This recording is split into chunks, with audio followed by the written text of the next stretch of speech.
안녕하세요. 탈도사입니다. 오늘은 신수풀이 2탄이 되겠네요. 2019년도 띠별, 생월별 신수풀이를 한번 해드릴까 합니다. 제가 기준으로 잡는 거는 띠하고 생월입니다. 그러니까 자기 사주의 간지를 만세력을 통해서 찾아보셔가지고요. 생연과 그 다음에 생월을 보시면 돼요.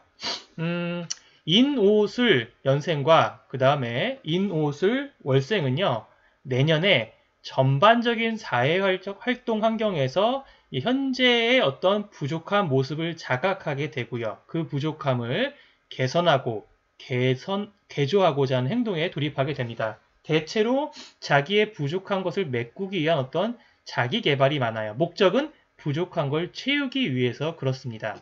그 중에서 특히 인년생, 그 다음에 인월생은요, 주로 주변과 같이 움직이는 형태를 보이게 돼요. 같이 어깨동무를 하는 일들이 발생하게 되는데, 같이 합작을 한다거나, 협업을 한다거나, 협력을 한다거나, 동업의 환경을 구축하는 일들이 발생을 합니다. 대체로 나보다는 능력이 조금 떨어지는 존재들과 많이 함께하게 될 거예요. 그래서 그 사람들을 좀 챙겨가야 되는 번거로움은 있습니다.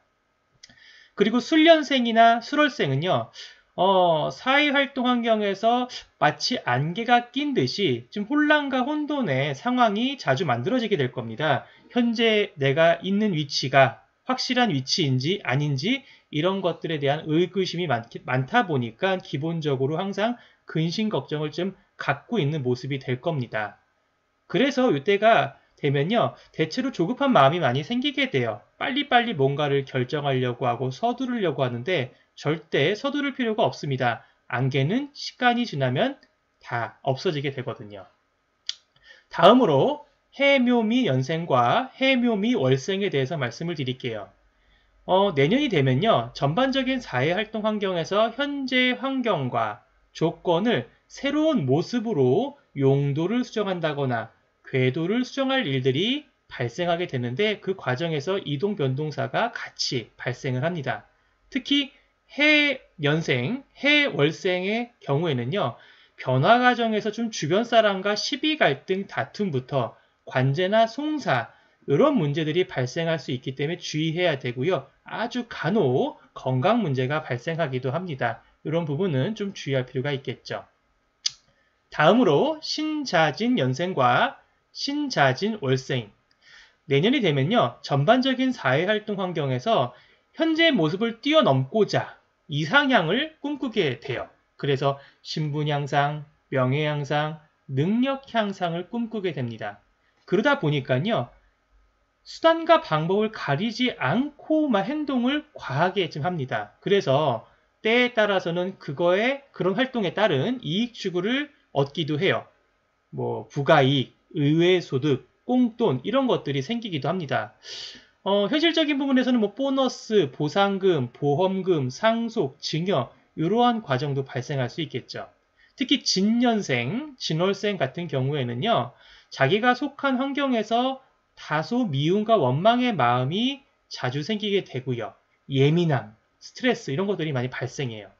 나는 1등급을 원하는데 주어진 조건이나 환경은 2등급이 되거든요. 그래서 매사 불평, 불만이 많아지게 되고 스트레스가 다발하게 됩니다. 다음으로 사유축 연생과 사유축 월생. 내년이 되면요, 전반적인 사회활동 환경에서 기존에 이루어졌던 것을 다 정리정돈, 청산, 이별하는 과정을 만들게 될 거예요. 청산 후에 새롭게 재편해 가려고 하거든요. 특히 4년생, 4월생은요, 완벽하게 기존의 환경을 정리, 청산한 후에 새롭게 재편하는 과정이 나타나게 됩니다. 그리고 6년생, 6월생, 그리고 축년생, 축월생 이런 분들은요, 기존의 환경에 대해서 몰입도, 집중도가 떨어지는 시기가 돼요. 그러다 보니까 약간의 어정쩡한 입장에 걸쳐 있다 그럴까요? 입지가 좀 불안정하고 어정쩡하게 걸쳐 있다 보니까 나의 활동이나 움직임이 굉장히 제한적인 활동, 임시적인 활동만 가능한 시기가 됩니다. 자, 이것으로 2019년 생년별, 생월별 신수를 말씀드렸고요. 제 동영상이 마음에 드신다고 하면 좋아요, 구독, 댓글 많이 부탁드리도록 하겠습니다. 감사합니다.